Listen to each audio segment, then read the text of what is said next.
तो मैंने जो है वो कुछ महीने पहले जियो का वाईफ़ाई लगवाया हुआ था, क्योंकि काफ़ी ज़्यादा जो है वो यूट्यूब से रिलेटेड डेटा यूज़ हो जाते थे, तो मोबाइल के नेटवर्क से काम नहीं चलता था। तो मैंने जो है वो जियो का वाईफ़ाई लगवाया लगवाया था और कुछ महीने मुझे इसको यूज़ करते हुए हो गए हैं। तो मैं आपको इसका ऑल रिव्यू देने वाला हूँ कि मेरा ओवरऑल एक्सपीरियंस इस जियो वाईफ़ाई के साथ कैसा रहा, स्पीड कैसा है, कितने पैसे इसमें लगते हैं और इसका सर्विसेज कैसा है। यानी कि जो यहाँ पे कुछ ऐसे प्रॉब्लम आ जाते हैं वाईफ़ाई के स्पीड में, या फिर वो वाईफ़ाई काम नहीं करते हैं, तो उसका सर्विस कैसा है, उन सारे बातों को हम डिटेल में जानेंगे। वाईफ़ाई के बॉक्स के साथ ऐसा कुछ वायरिंग आता है, आप यहाँ पे देख सकते हैं, ये ईथरनेट केबल है।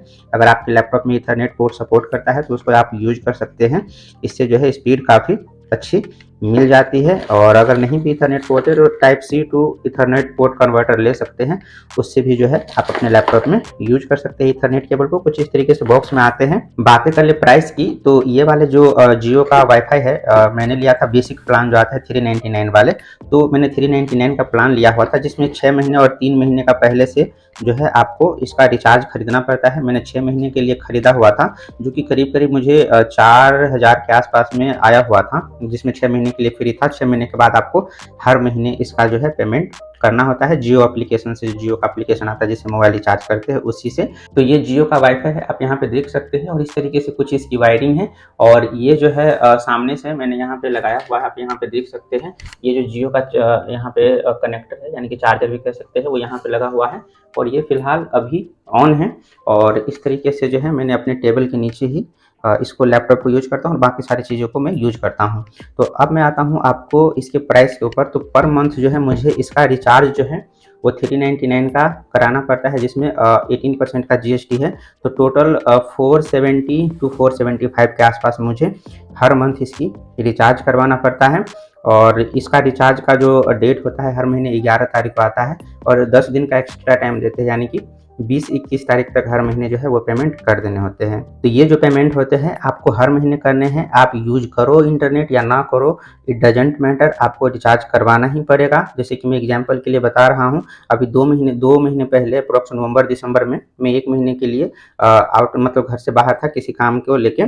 तो जब मैं चला गया था तो मुझे इसका ये टर्म कंडीशन पहले से नहीं पता था कि अगर आप घर से बाहर जाते हैं तो अगर आप रिचार्ज नहीं करवाते हैं तो कोई बात नहीं, मतलब मोस्टली लोग तो ये सोचेंगे ना कि हम नेट को यूज ही नहीं कर रहे हैं तो उसका रिचार्ज का बिल तुरंत आएगा। तो मैं बता दूं कि मैं पूरे 1 महीने के लिए घर से बाहर था और 1 महीने बिल्कुल भी यूज नहीं किया हुआ था, तो मैंने रिचार्ज नहीं करवाया। तो यहाँ पे एक पहली गलती होगी कि रिचार्ज नहीं करवाया।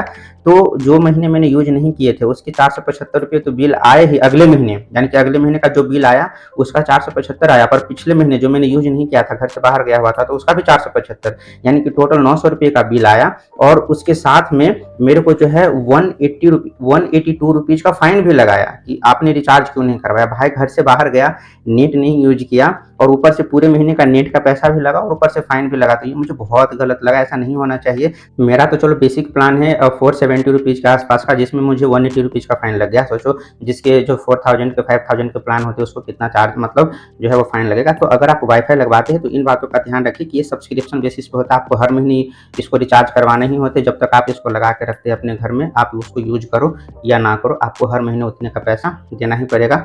दूसरा जो सबसे बड़ा मिसकंसेप्शन होता है लोगों का, वो ये कि इसमें स्पीड बहुत ज़्यादा फास्ट मिलती है। तो सबसे पहले मैं आपको read and write speed test करके दिखा देता हूँ ऑनलाइन।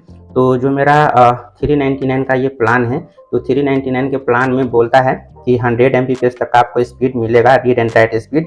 पर ऐसा कुछ भी नहीं है, आपको रीड एंड राइट मैक्सिमम 30 से लेकर 35 Mbps तक का ही मिलने वाले हैं, इससे ज़्यादा नहीं। और 30 Mbps देख करके आप सरप्राइज मत हो जाना कि इतने तो बहुत स्पीड होते हैं, ये सिर्फ कहने के लिए होते हैं। अगर आप कोई फाइल, मूवी कुछ भी डाउनलोड करते हैं तो आपको 3 Mbps से लेकर 5 Mbps तक का स्पीड मिलते हैं, इससे ज़्यादा आपको स्पीड नहीं मिलते हैं। जस्ट आपका 4G मोबाइल जितना स्पीड देता है, 4G मोबाइल की जितनी स्पीड देता है, 5G के जितने नहीं। क्योंकि 5G का स्पीड जो होता है मोबाइल में, मैंने 5 Mbps से ऊपर भी आते हुए देखा है। लेकिन इसका स्पीड आप अगर डायरेक्टली वाईफाई से यूज करते हैं तो आपको 5 से ज़्यादा कभी नहीं मिलेंगे, 5 से नीचे ही मिलेंगे, 3-4 मिलने वाले हैं। और अगर आप इथरनेट पोर्ट यूज करते हैं तो 5 से ऊपर चले जाते हैं। लेकिन तब पर भी आप ऐसा मत सोचिए कि 30 Mbps, 40 Mbps या 100 Mbps का आपका रिचार्ज प्लान है। तो 100 Mbps का मिलेगा, ऐसा कुछ भी नहीं होता है। सर्विस जो इसका है वो सच में बहुत अच्छा है। एक बार कॉल करो तो सेम डे पे जो है आपको यहाँ पे कोई भी प्रॉब्लम होता है तो वो यहाँ पे सही करने के लिए आ जाते हैं। बाकी जियो के वाईफाई से रिलेटेड कोई भी आपकी क्वायरीज है तो आप मेरे से पूछ सकते हैं, मैं आपको कमेंट में जरूर ही गाइड करूंगा। और इसी तरह की इन्फॉर्मेटिव वीडियो देखने के लिए इस चैनल को सब्सक्राइब जरूर कर ले। It's not a game, it's a rich thing.